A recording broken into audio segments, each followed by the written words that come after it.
मालिक की लाठी में आवाज नहीं होती। एक साधु वर्षा के जल में प्रेम और मस्ती से भरा चला जा रहा था कि साधु ने एक मिठाई की दुकान को देखा जहां एक कढ़ाई में गर्म दूध उबाला जा रहा था तो मौसम के हिसाब से दूसरे कढ़ाई में गर्मा गर्म जलेबियां तैयार हो रही थी। साधु कुछ क्षणों के लिए वहां रुक गया। शायद भूख का एहसास हो रहा था या फिर मौसम का असर था। साधु हलवाई की भट्टी को बड़े गौर से देखने लगा। साधु कुछ खाना चाहता था लेकिन साधु की जेब ही नहीं था तो पैसे भला कहाँ से होते। साधु कुछ पल भट्टी से हाथ सेकने के बाद चला ही जाना चाहता था कि नेक दिल हलवाई वाले से रहा नहीं गया और एक प्याला गरम दूध और जलेबियां साधु को दे दी। साधु मलंग ने गरम जलेबी व गरम दूध के साथ खाई और फिर हाथ को ऊपर की ओर उठाकर हलवाई के लिए प्रार्थना किया, फिर आगे चल दिया। साधु बाबा का पेट भर चुका था। दुनिया के दुखों से बेपरवाह नए जोश से बारिश के गंदे पानी की छींटें उड़ाता चला जा रहा था। वो इस बात से बेखबर था कि एक युवा नवविवाहित जोड़ा भी वर्षा के जल से बचता बचाता उसके पीछे आ रहे हैं। एक बार इस मलंग साधु ने बारिश के गंदे पानी में जोर से लात मारी। बारिश का पानी उड़ता हुआ सीधा पीछे आने वाली विवाहित युवती के कीमती कपड़ों को भिगो गया। उस औरत के कीमती कपड़े कीचड़ से लथपथ हो गए। उसके युवा पति से ये बातें बर्दाश्त नहीं हुई, इसलिए वो आस्तीन ऊपर चढ़ाकर आगे बढ़ा और साधु को कपड़े से पकड़कर कहने लगा, अंधा है क्या? तुझे कुछ नजर नहीं आती? तेरी हरकत की वजह से मेरी पत्नी के कपड़े गीले हो गए हैं और कीचड़ से भी भर गए हैं। साधु हक्का बक्का सा खड़ा था, जबकि इस युवक को साधु का चुप रहना नाखुशगवार गुजर रहा था। महिला ने आगे बढ़कर युवक के हाथों से साधु को छुड़ाना भी चाहा, लेकिन युवक की आंखों से निकलती नफरत की चिंगारी देखकर वो भी फिर से पीछे खिसकने पर मजबूर हो गई।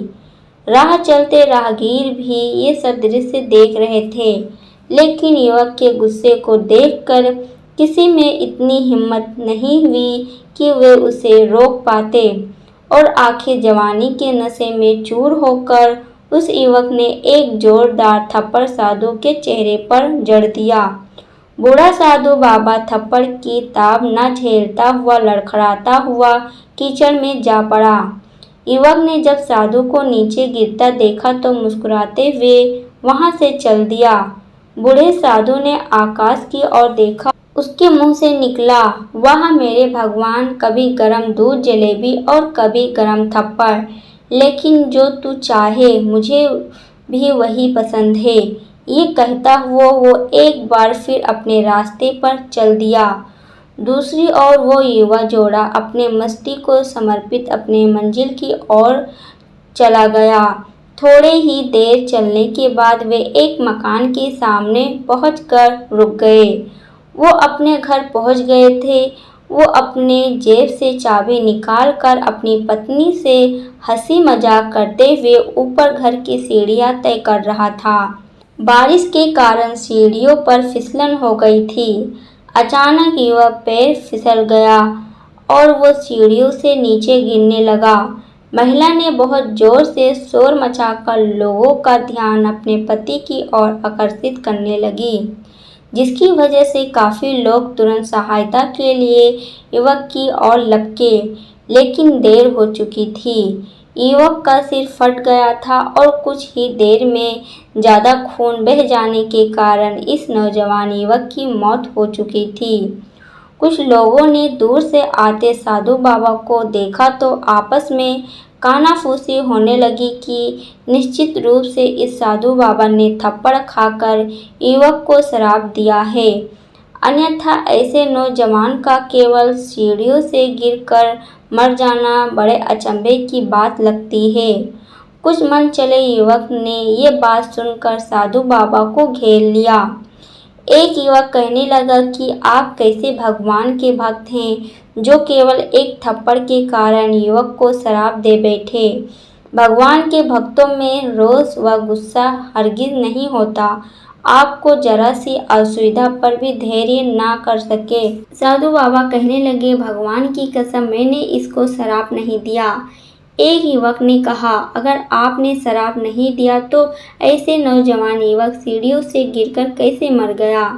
तब साधु बाबा ने दर्शकों से एक अनोखी सवाल किया कि आप में से कोई इस घटना का चश्मदीद गवाह मौजूद है? एक युवक ने आगे बढ़कर कहा, हाँ, मैं इस घटना का चश्मदीद गवाह हूँ। साधु ने अगला सवाल किया, मेरे कदमों से जो कीचड़ उछला था, क्या उसने युवक के कपड़ों को गंदा किया था? युवक बोला, नहीं, लेकिन महिला के कपड़े जरूर खराब हो गए थे। साधु मलंग ने युवक की बाहों को थामते हुए पूछा, फिर युवक ने मुझे क्यों मारा? युवक कहने लगा, क्योंकि वो इस महिला का प्रेमी था और ये बर्दाश्त नहीं कर सका कि कोई उसकी प्रेमिका के कपड़ों को गंदा करे, इसलिए उस युवक ने आपको मारा। युवक की बात सुनकर साधु बाबा ने एक जोरदार ठहाका बुलंद किया और ये कहता हुआ वहाँ से विदा हो गए। तो भगवान की कसम, मैंने श्राप कभी किसी को नहीं दिया, लेकिन कोई है जो मुझसे प्रेम रखता है।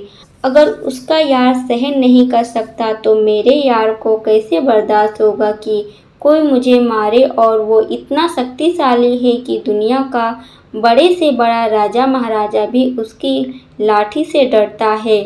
उस मालिक की लाठी दिखती नहीं है और आवाज़ भी नहीं करती है, लेकिन पड़ती है तो बहुत दर्द देती है।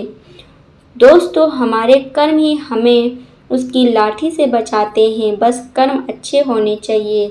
उम्मीद करती हूँ आपको ये वीडियो पसंद आई होगी। दोस्तों, इस वीडियो के बारे में आपकी क्या राय है, कमेंट करके ज़रूर बताइएगा। वीडियो पसंद आई हो तो लाइक शेयर करना मत भूलना। अगर आप चैनल पर नए आए हो तो चैनल को सब्सक्राइब जरूर करिएगा। पूरी वीडियो देखने के लिए आपका बहुत बहुत धन्यवाद।